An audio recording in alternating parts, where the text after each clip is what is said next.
Merci pour la fidélité na bino na programme à canal numérique télévision bisika iso bozali ko capter biso uto Kinshasa pe mokili mobimba via toutes les plateformes numériques. Boye malamu na nouveau numéro ya Tribune Libre, c'est vrai que le na kotambola na bino à travers biteni mi balai. D'abord déplacement où ezalaki prévu ya bakoko ya Kimbangu po ete bakende na Nkamba cité Sainte mardi 29 juillet 2025 et salamité pona nini ba mususu balobi conflit d'agenda ndenge emonisami na accusé de réception ya gouverneur ya province ya Congo central grâce Nkwanga Bilolo ba mususu balobi esengeli nanu ba démilitariser Nkamba et puis chef de l'état a s'il s'est tourné na province ena ya Congo central boyeba ya kopesa date ya sika poete bakende kokutana na kulutu na bango mpe chef de famille toko yoka yango na muzindo na sima mwa tango nzoka nde SMIC salaire minimum interprofessionnel garanti esengeli pe kotosama kokota en application pambate organe habilité oyo esengeli ekoka nécessairement kokita na terrain pour être et contrôler application nango to ekutana na ba employeur esengami esala musala elobi Fidèle Kiangi Matangi le président coordonnateur ya intersyndical national du Congo manso tokokondelango na mwa ntango kimia mpe boboto o mabota mabino ndenge tolobaki déplacement ya bakoko ya Kimbangu bae bakana ki kokende na Nkamba na cité Sainte mardi 29 juillet 2025 atako date tango ezali ko coïncider na anniversaire ya mokolo papa Jangenda Kuntima a salaka accident na 1958 ba kende Nkamba te pona nini ba mususu balobi ke ezali problème ya conflit d'agenda ndenge monisami na accusé de réception ya gouverneur ya Congo central grâce Nkwanga Bilolo ba mususu balobi te esengeli nanu ba démilitariser Nkamba et puis chef de l'état Félix Antoine Tshisekedi Tshilombo a silisa tourner na ye na province ene ya Congo central boye bakoya ko fixer date mususu poete bakoko ya Kimbangu bakende okutana na kulutu na bango mpe chef ya famille Simo Kimbangu Kiangani pona ko bongisa makambo na ndenga famille d'abord ndenge batikala na kokabona uto 23 ans bientôt toyo kana muzindo likambolina epa ya papa Christophe Kisolokele wazali moko ya bakoko ya Kimbangu mpe moko ya bakambi ya Lingomba Kimbangiste na Ela Monkoto azeli koloba na ndinga français.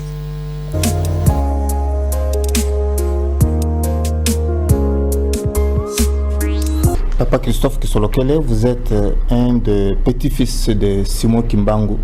Vous n'êtes pas allé en Nkamba tel que prévu mardi 29 juillet dernier.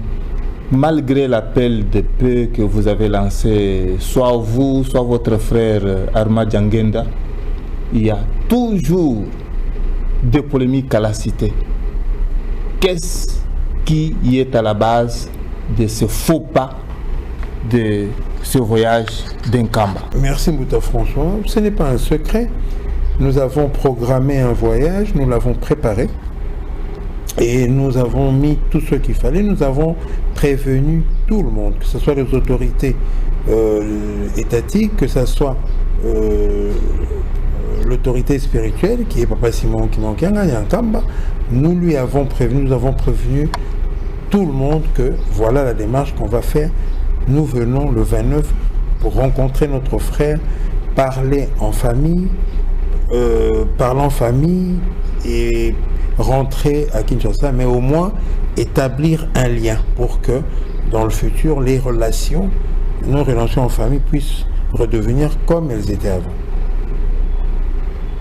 Qu'est-ce qui a fauché à ce que vous ne puissiez pas concrétiser cela? Le frein, c'est juste, premièrement, nous avons écrit, parmi les personnes qui ont été contactées, nous avons écrit au gouverneur du Congo central, parce que c'est l'autorité administrative de la province. Comme nous partons de Kinshasa vers le Congo central, on voulait qu'il soit associé à la démarche et qu'il puisse sécuriser le déplacement, parce que nous ne voyageons pas, on voyage, notre convoi ne contient pas de militaires, c'est juste nous. C'est entre nous seulement les petits-fils de Patrice Mokimbangu. Et c'est pourquoi on avait dit, nous allons simplement, alors si on peut sécuriser pour qu'il n'y ait pas de dérapage, on arrive en camp, on parle avec nos frères et puis on rentre. C'était ça la vision, mais bon, le gouverneur nous a répondu que qu'il avait envoyé ses collaborateurs en Kamba, et Kamba lui a dit qu'ils avaient besoin d'être protégés, que nous venons avec des intentions malveillantes et tout ça, pendant que nous, on avait dit que nous venions avec des intentions en fait, avec des intentions de bienveillance, on venait en paix. Et en plus, c'est pourquoi on a dit, on ne vient pas avec des personnes, d'autres personnes, on vient que nous, dans notre convoi, pour le rencontrer, pour montrer que nous venons en paix. Quelqu'un qui vient en guerre, il vient désarmé, il n'a pas d'armes, il est tout seul, il vient en guerre pour se battre, ça a un sens, non? Non, on voulait préserver cette paix-là, c'est pourquoi on dit, bon, nous venons seuls, mais le gouverneur nous a dit que non, il ne faut pas qu'on parte, parce que Nkamba n'était pas prêt à nous recevoir, et pourtant, on a bien précisé que c'était une discussion familiale. On veut voir notre frère. Ce n'est pas on veut faire un programme de cérémonie, non. On veut juste le voir, discuter avec lui, jeter les ponts pour qu'on puisse reconstruire les liens de famille qu'on avait avant. Donc c'était ça la démarche, mais le gouverneur nous a refusé ça. Il a dit qu'on attende jusqu'à ce que le président finisse sa tournée. C'est après ça qu'ils vont nous dire si on peut aller ou pas. Et ça c'est le point. Et puis ici, ici à Kinshasa aussi, nous avons discuté.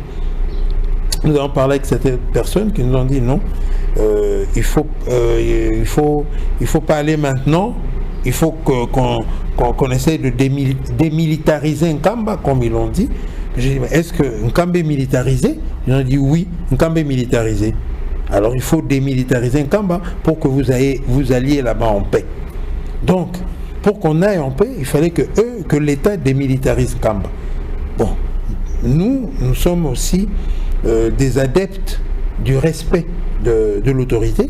Nous avons dit, ok, ça va, nous accordons cela pour que l'État puisse s'occuper de ce problème qui démilitarise Nkamba, parce qu'il apparemment il y a beaucoup de militaires qui sont entrés, des policiers, il y a même des mercenaires, il paraît.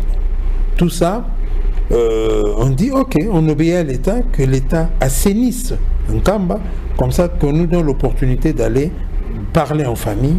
Je pense que c'est vraiment ça, c'est à cause de ces deux options-là que nous avons dit, bon, ce n'est qu'une partie remise, hein. On va leur dire, on va leur donner un temps pour qu'ils démilitarisent Nkamba. Nous, on va fixer une nouvelle date et nous allons partir. Cette fixation-là de la nouvelle date va partir de vous qui sollicitez à rencontrer votre grand frère et chef de famille, ou bien vous allez dépendre de votre grand frère qui est en Kamba Simo Kimbangu Kiangani, ou c'est l'autorité provinciale Grace Nkwanga Bilolo qui s'est invitée dans l'affaire? Non, la date c'est nous qui la donnons, parce que la première date c'est nous qui l'avons donnée. Dans la deuxième date aussi, la date c'est nous qui allons fixer une nouvelle date, mais comme on dit, l'État nous a demandé qu'on lui donne le temps de démilitariser Nkamba. Nous on espère que l'État a le bras long, que ça peut se faire en moins de temps possible. On espère que ça pourra se faire en l'espace d'une semaine ou 2 semaines maximum. Ils vont démilitariser, comme ça nous permet d'aller voir notre frère. Qu'à cela ne tienne, si et seulement si il vous arrivait de constater que le gouverneur de la province du Congo central, pour ne pas les citer, Grace Nkwanga Bilolo, est en train de vous endormir avec la démarche amorcée, pacifique soit-elle, que ferez-vous par la suite? Je pense que nous, on voulait respecter la loi et on a mis même nos droits de côté pour permettre à ce que la loi se fasse. Mais nous allons sûrement fixer une nouvelle date. On n'aura pas besoin, on n'aura plus besoin de qu'on nous dise ça ou ça. Non, on n'aura plus besoin de ça parce que simplement, on se serait fixé. On a dit que voilà, ils ont dit ils vont démilitariser Nkamba. On leur a demandé les délais, ils nous ont dit à peu près les délais. Donc nous allons fixer notre date déjà en fonction de ces délais-là. Et cette date-là, elle sera non négociable. Le temps passe et ne vous attend pas, nous non plus. Qu'est-ce qui va se passer le 16 août 2025 avec les bijoux qu'a construit votre frère à Luanda? C'est lui qui est là-bas. C'est lui qui est en train de construire. C'est lui qui a construit le bijou, comme vous l'avez dit. C'est lui qui a construit ça. Donc c'est lui qui est le maître. Qui est le maître de la cérémonie. C'est lui qui va nous dire si le programme du 16 est toujours valable. Comme ça, on fera l'inauguration du temple avant et puis on reviendra sur cette date-là si on ne la fixe pas avant le 16.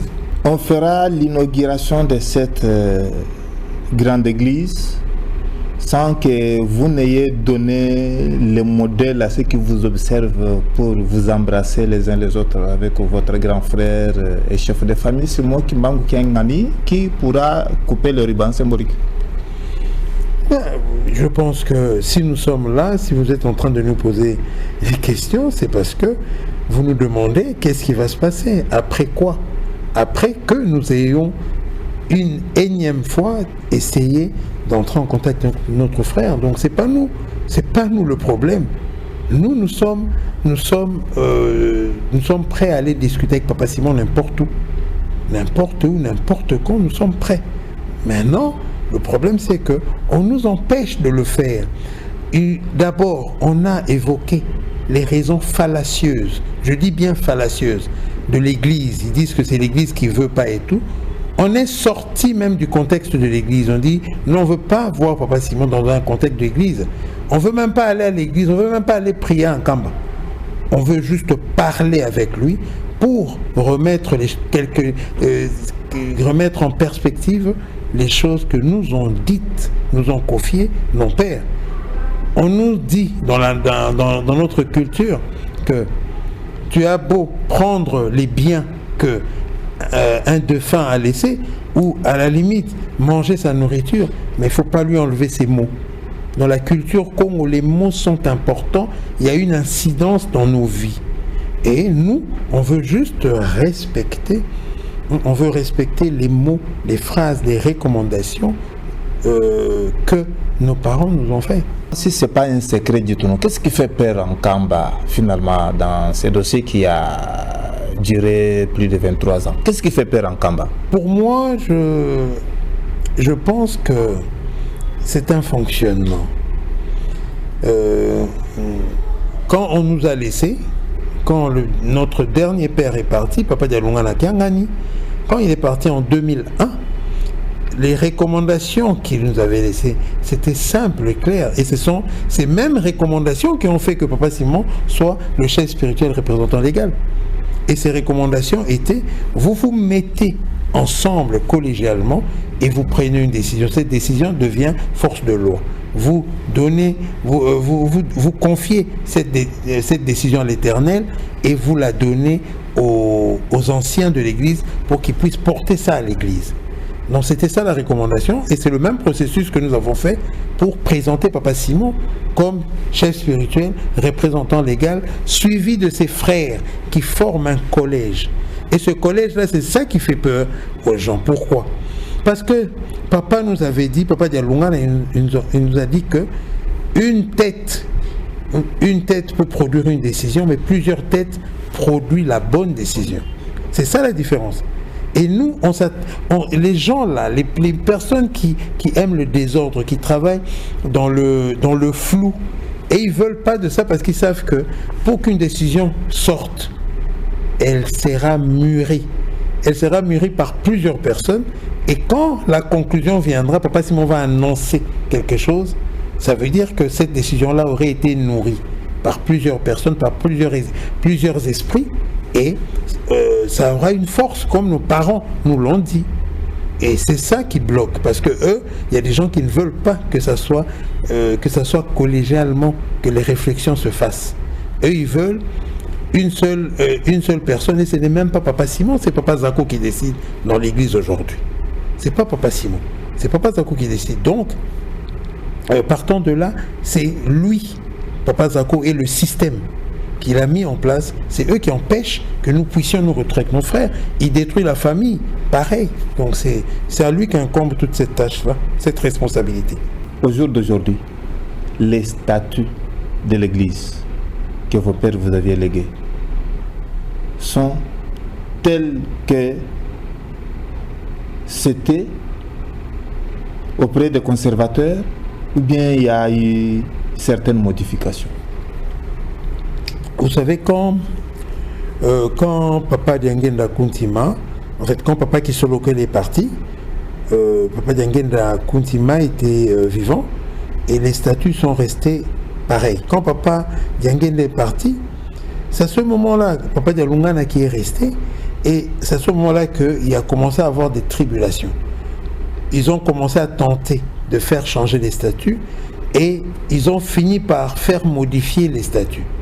Mais en 99, Papa Dialungana, lors de l'Assemblée générale, leur a demandé qu'on réhabilite les anciens statuts tels que laissés par ses frères qui étaient partis. Qu'on remette au goût du jour tout ce qui avait fait, la sève de l'église kimbanguiste. Donc il leur avait obligé ça. Donc on est revenu aux anciens statuts.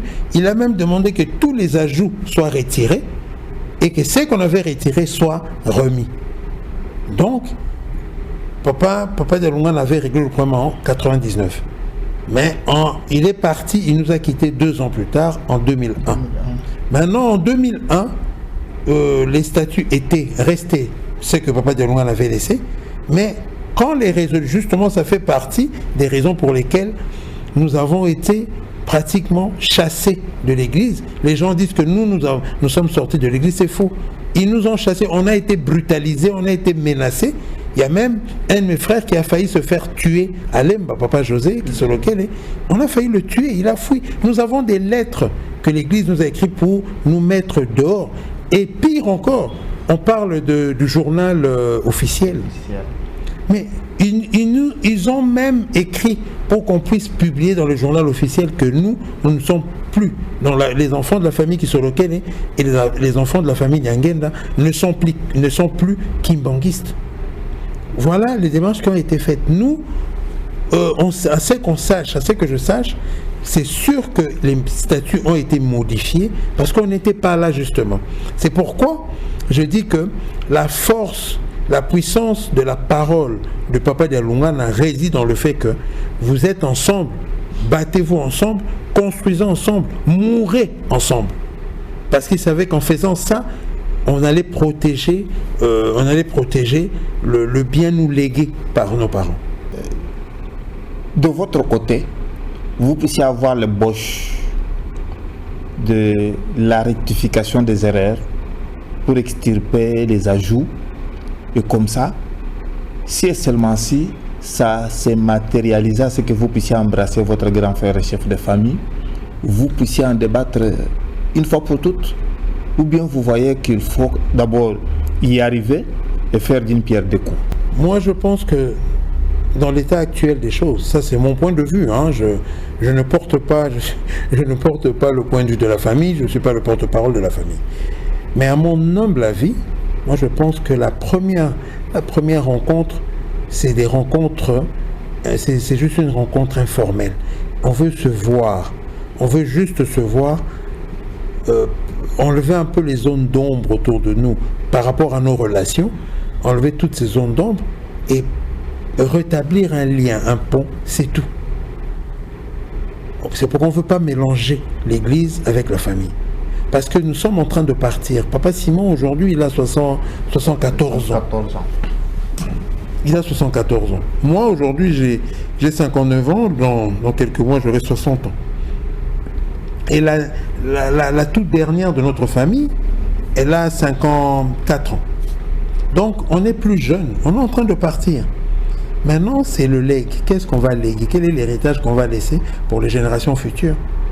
Parce que tout se tient d'abord dans la famille. C'est pourquoi vous voyez qu'on se bat pour que le lien de famille revienne au beau fixe avant que nous partions. Sinon, nous allons laisser l'hécatombe ici derrière nous. C'est pourquoi nous voulons arranger nos liens de famille et ainsi préparer le lit pour l'avenir de notre grande famille, surtout l'avenir du nom Kimbangu. C'est ça qui nous intéresse. La réparation des liens de famille vous prend plus de 23 ans. Voyez-vous que l'extirpation des ajouts pour revenir à l'initial pourra être facile dans peu de temps? Moi, je pense que rien n'est facile. Rien n'est facile. C'est pourquoi on dit en priorité, c'est nos liens de famille. Parce que ça sera difficile aussi, parce qu'il y a eu le temps s'est écoulé, il y a eu des choses qui se sont dites, des choses qu'on doit réparer, on doit panser les plaies, on doit cicatriser même ces plaies-là, et après, nous verrons le reste. Moi, je pense que si, au niveau de la famille, nous arrivons à revenir sur nos liens, sur nos relations, le reste se fera plus facilement. Chuton, dans le message de paix, vous dites que votre grand frère et chef de famille, Papa Simon Kimbangu Kiangani, n'est pas contre vous. Mais qu'est-ce qu'il faut faire ou sur quel accélérateur faut-il maintenant appuyer pour que vous puissiez vous embrasser les uns les autres et servir de leçons à ceux qui doutent encore de cette réconciliation qui n'a que trop duré? Je pense que nous avons besoin de l'apport de tous, parce que aujourd'hui le pays se réclame de Papa Simon Kimbangu. Et nous avons vu le chef de l'État, le président Félix Antoine Tshisekedi Tshilombo, nous demander ça officiellement. Il a demandé à ce que nous nous mettions ensemble. Donc, nous demandons simplement que cet accompagnement soit beaucoup plus visible pour aider justement, aider à la réalisation de cette réconciliation. Et à part ça, tout le peuple congolais porte Papa Simon Kimbangu comme étant le héros national de l'indépendance. C'est le père de cette nation, le père fondateur de la nation congolaise. Si c'est Papa Simon Kimbangu, alors nous avons un devoir mémoriel de faire en sorte que l'opprobre qui est jeté sur ce nom-là soit lavé. Et aujourd'hui, c'est la division, c'est le démon de la division qui est en train de nous ronger. Et ce démon-là doit être extirpé, doit sortir de notre espace vital. Ce démon-là doit être extirpé, jeté.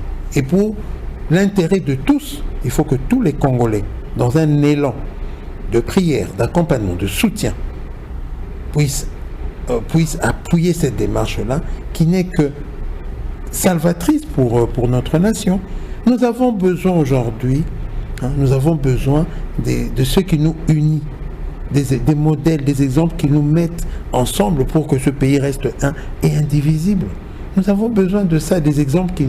Aujourd'hui, si la famille Kimbangu se réconcilie, si la famille Kimbangu se remet ensemble, la victoire n'est pas simplement pour la famille Kimbangu, mais ce sera une victoire pour la nation. Ce sera une victoire pour les autorités, pour le pays, pour l'Afrique même. Parce que nous avons décrété le 6 avril comme journée du combat de Papa Simon Kimbangu. Et ce combat-là, c'est la libération des esprits, la libération des êtres, des âmes, des pensées de tous les Africains. C'est pourquoi nous avons dit journée de la conscience africaine, le même 6 avril, pour montrer que cette conscience africaine ne peut prendre forme que par l'enseignement, la philosophie, la vie le regard et les actions de Papa Simon Kimbangu. Donc c'est important pour nous, il s'agit de survie pour notre nation, il s'agit de survie pour notre continent et il s'agit de survie pour la race noire en général.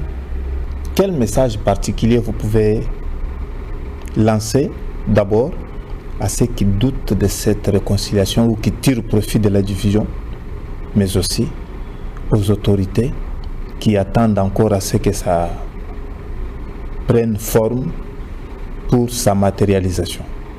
Tout combat noble, juste, c'est des combats qui ne sont pas faciles à mener.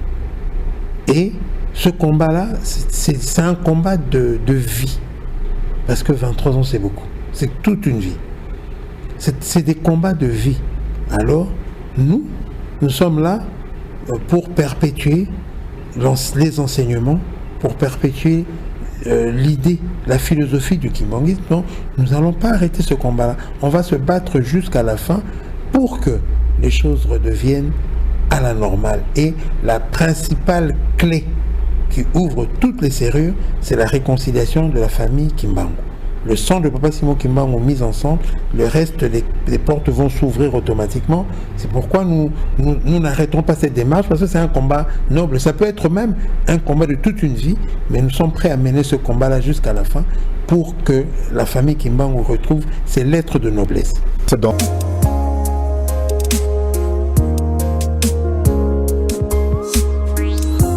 Kambolitali Mangomba, Tolobela, évêque Pascal Mukuna, Wazali ko s'indigner de voir que le chef de l'État Félix Antoine Tshisekedi Tshilombo soit pris en otage par la communauté Philadelphie. Évêque Pascal Mukuna a Zouaki Bakou Ebele à attaque na ebandeli ya régime ya Félix Antoine Tshisekedi Tshilombo, soit du côté abakabiliste que du côté évêque membre de la conférence épiscopale nationale du Congo Senko.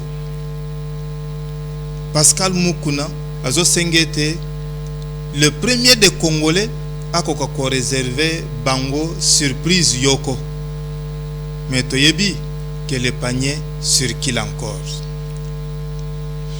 Salaire minimum interprofessionnel garanti SMIC et Sengeli et s'appliquer tellement que préalable INSO et Silaki ko Salama et que c'est devenu la loi des partis.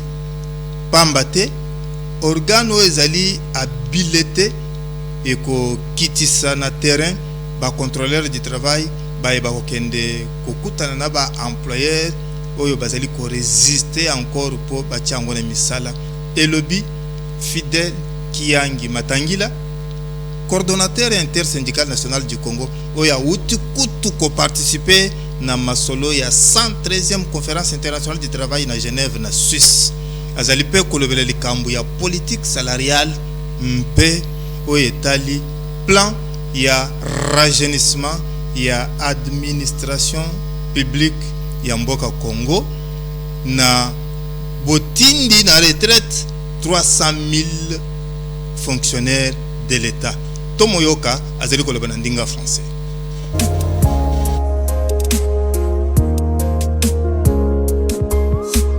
Président Fidèle Kiangi Matangila, avec les doubles casquettes que vous portez, vous avez pris part à la 37e session du Conseil national du travail avant votre montée pour la participation à la 112e conférence internationale du travail à Genève. L'application du SMIC commence à poser problème à telle enseigne que les travailleurs des opérateurs économiques étrangers se sont même mis à revendiquer. Que faire concrètement pour que cela ne puisse pas affecter le rendez-vous de janvier 2026? Merci beaucoup, monsieur le journaliste. Après le Conseil national du travail, ce n'est pas la 112e, mais plutôt la 113e session. 113e session de la conférence internationale du travail. Mais par rapport à votre question, d'abord je vous remercie d'être solidaire avec les travailleurs congolais. Mais ce que je vais vous dire est que l'application des SMIC ne pose aucun problème. Aujourd'hui, le décret a été signé et même rendu public. Donc, tous les employeurs sont obligés d'appliquer les SMIC. Il n'y a aucune condition à poser pour appliquer une loi ou une mesure réglementaire. Vous n'avez pas, personne n'a le droit de s'opposer à cela. Sauf si on veut se comporter comme des hors-la-loi. Non. Les SMIC, nous l'avons discuté, les SMIC ne posent aucun problème, les montants ne posent aucun problème. Donc, les employeurs, tout ce qu'ils ont comme devoir aujourd'hui, c'est d'appliquer les SMIC. Si un employeur se permet de ne pas appliquer les SMIC, l'organe chargé à faire le contrôle et le suivi de l'application des SMIC doit prendre les dispositions qui s'imposent conformément à la loi. Nous nous sommes réunis avec nos amis employeurs, les bancs employeurs, ça veut dire FEC, Copemeco et autres, et nous, banques syndicales, nous avons dit que le décret a été pris, le SMIC a été négocié, on n'a qu'à l'appliquer. Les employeurs voulaient se cacher derrière l'annexe qui détermine les tensions et les montants par catégorie. Aujourd'hui, cette annexe-là est mise à leur disposition. Donc, le SMIC doit s'appliquer. À partir, depuis le mois de mai, c'est 14 500 et au mois de janvier, c'est 21 500, soit $7,50. Ça n'appelle aucun débat et aucun employeur ne peut se cacher derrière quoi que ce soit. Voilà ce que je dois vous dire. Entre le dire et le faire, il y a un grand fossé, comme le jour et la nuit, le ciel et l'enfer. Les contrôleurs du travail devaient être largués sur terrain depuis le 7 juillet. Et nous sommes à quelques heures du mois d'août. Que répondez-vous à ceux qui pensent que vous jouez à la complicité de ceux-là qui ne veulent pas l'application de ce SMIC pour le bonheur du petit Congolais? Non, il n'y a pas de complicité, parce que c'est nous qui avons discuté du SMIC. Nous l'avons décidé, nous avons signé. Il n'y a pas de complicité. Il appartient à l'inspection du travail de faire son travail. C'est fini, il n'y a pas autre chose. Qui n'applique pas le SMIC, on doit se le dire en face.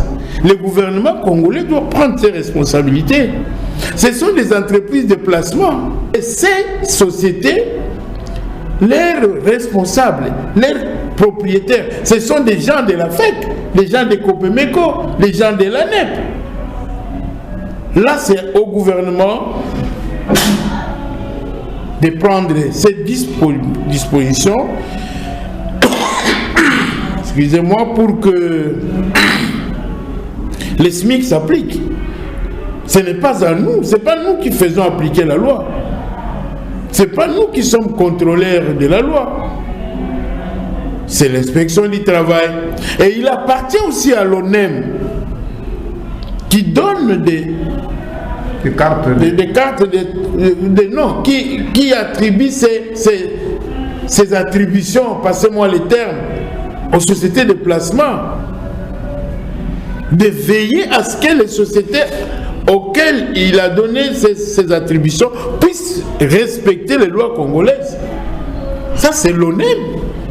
Lorsqu'une société ne respecte pas ce que le gouvernement congolais décide, l'ONEM a le droit de lui retirer le droit de continuer à travailler en République démocratique du Congo. Nous n'avons pas autre chose à dire. Je l'ai dit et je le répète. Le SMIC est là. Tout employeur est obligé de l'appliquer. Il n'y a pas « Oh non, moi c'est ci, moi c'est là ». Celui qui ne l'applique pas doit trouver la loi devant lui. C'est fini. Il ne faut pas pas venir demander aux syndicalistes qu'est-ce que nous devons faire. Il faut aller poser la question à la première ministre. Votre décret n'est pas d'application. Les employeurs refusent de l'appliquer. Qu'est-ce que vous dites? Parce que c'est elle qui est la chef du gouvernement.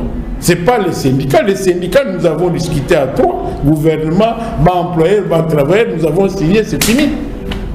Nous allons remonter chez M. Ezekiel Baya, inspecteur général du travail à l'intérim, quand bien même il dû être beaucoup plus sur terrain pour savoir un peu plus de cela.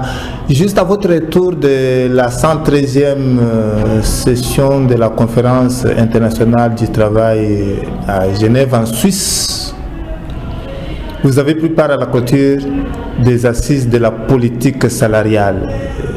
Il y a beaucoup de choses qui se racontent sur le terrain. Qu'est-ce que nous pouvons retenir de cela? Qui se racontent sur le terrain, moi, vous me dites qu'il y a beaucoup de choses qui se racontent sur le terrain. La politique salariale, qu'est-ce que vous êtes convaincu? La politique salariale, vous avez été témoin, le chef de l'État a lancé les travaux sur la politique salariale, c'est pour mettre fin aux différents salaires que nous connaissions dans les pays. C'est pour réguler un peu, pour savoir quel est le salaire de l'huissier, quel est le salaire de celui qui doit être mieux payé, c'est-à-dire de l'huissier au chef de l'État. Parce qu'il faut retenir que le chef de l'État, c'est le premier agent public de l'État.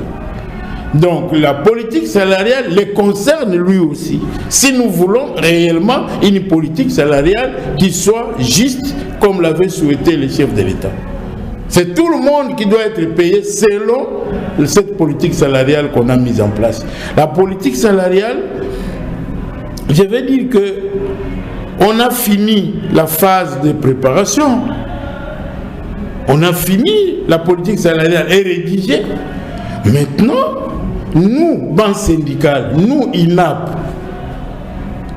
nous attendons qu'on convoque la commission paritaire, gouvernement, INAP, et ainsi que les autres camarades syndicalistes, afin que nous puissions nous approprier ça, afin que nous puissions valider le travail qui a été fait par un comité, par une commission que nous avons tous mis en place. Maintenant, il doit venir à la commission paritaire. Et c'est cette commission paritaire qui va soit amender, enrichir ce que les autres ont fait. Une fois terminé, ça va rentrer au gouvernement pour qu'un décret soit pris pour désormais parler politique salariale. En attendant la convocation de cette commission paritaire, où en est-on avec les engagements de Bibois maintenant que les pro-santé se sont mis à l'avant-garde? Vous avez été témoin lorsque je me suis adressé au chef de l'État. Je lui ai dit que le gouvernement ne réalise pas, ne respecte pas ces engagements, que tous les engagements pris, ce sont des discours, c'est resté sur papier, mais ça ne s'applique pas. Et j'ai même dit au chef de l'État que pendant que le gouvernement ne respecte pas ces engagements, les agents pensent que nous, syndicalistes, nous sommes corrompus, alors que nous signons des accords de bonne foi avec le gouvernement, mais le gouvernement ne les respecte pas. Et nous sommes obligés maintenant à notre corps défendant de chercher à utiliser notre arme fatale pour amener le gouvernement à appliquer, à réaliser, à respecter les accords.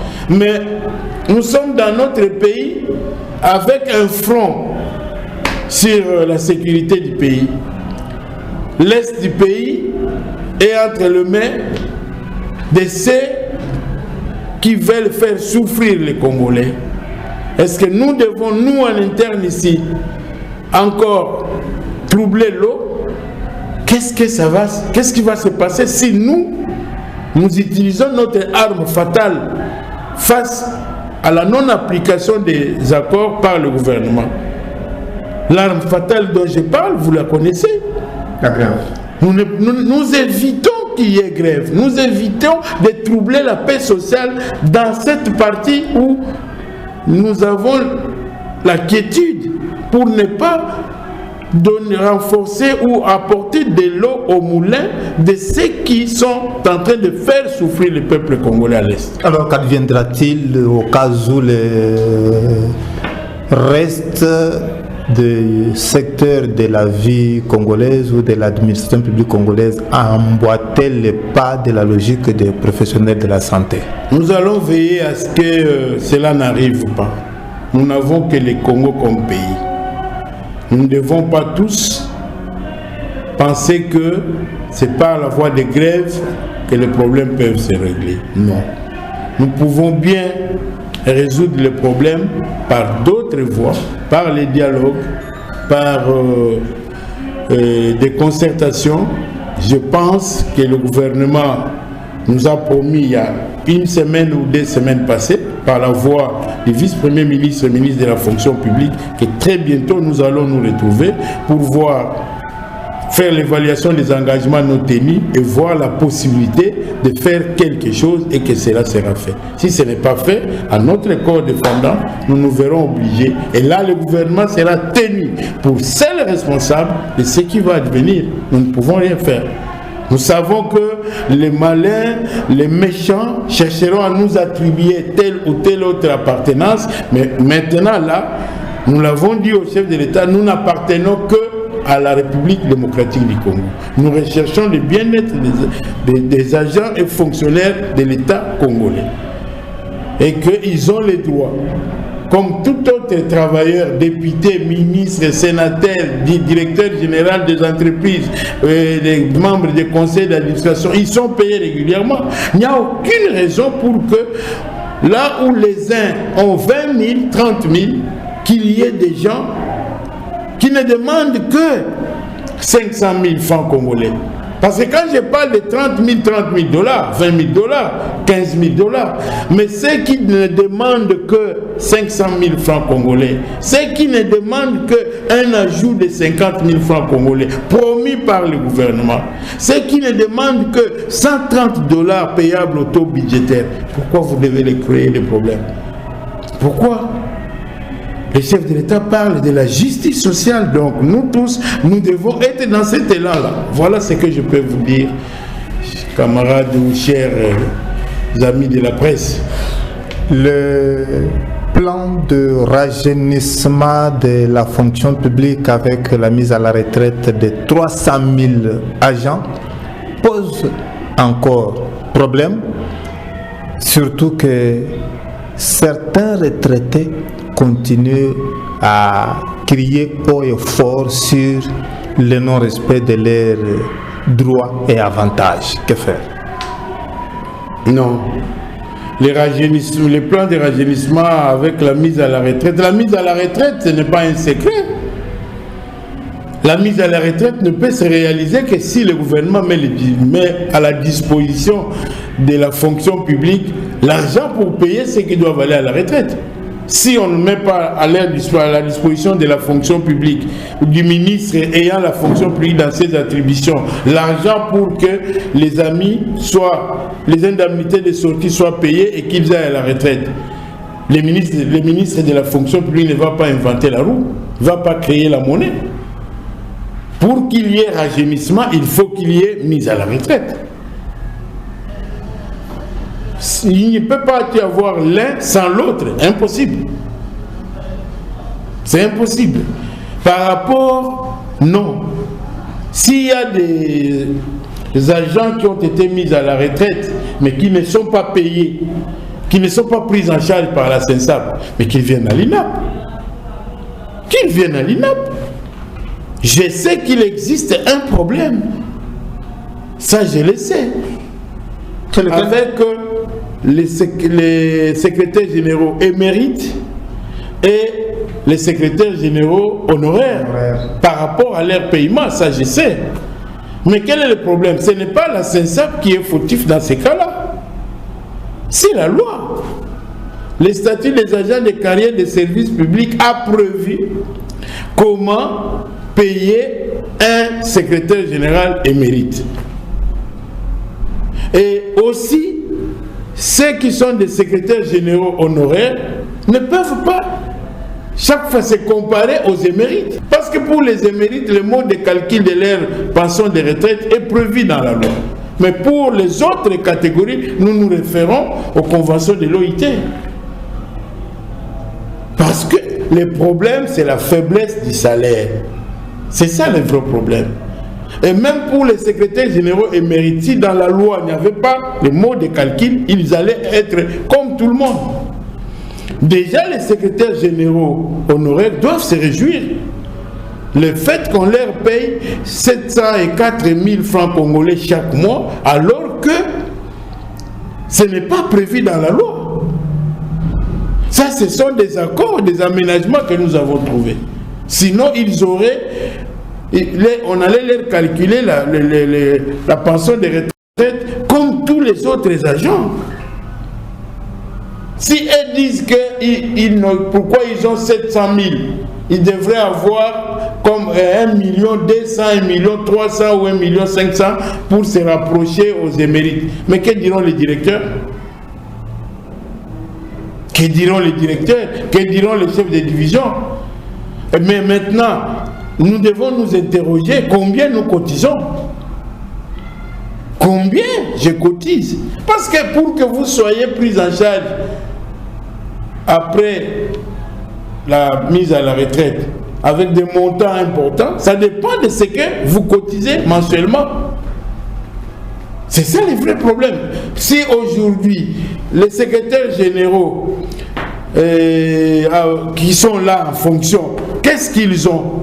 Ils cotisent combien? Ce n'est pas avec les 10 000, 15 000 que nous cotisons qu'on va commencer à payer, on va commencer à nous payer des millions. La caisse va s'arrêter tout de suite après et puis on n'en parlera plus. C'est ça la vérité. Mais s'il y a un retraité qui est dans ses droits, mais que la SENSAP ne paye pas, qu'il vienne à l'INAP et nous, je le prendrai en main jusqu'à la SENSAP. Je vous jure qu'il n'y a aucun retraité qui est dans les normes et qui n'est pas pris en charge par la SENSAP. Il n'y en a pas. S'il y en a, c'est possible qu'il vienne à l'INAP et moi j'irai avec lui à la SENSAP. C'est donc une affaire à suivre. Monsieur le Président, nous vous remercions. Merci beaucoup, messieurs les journalistes.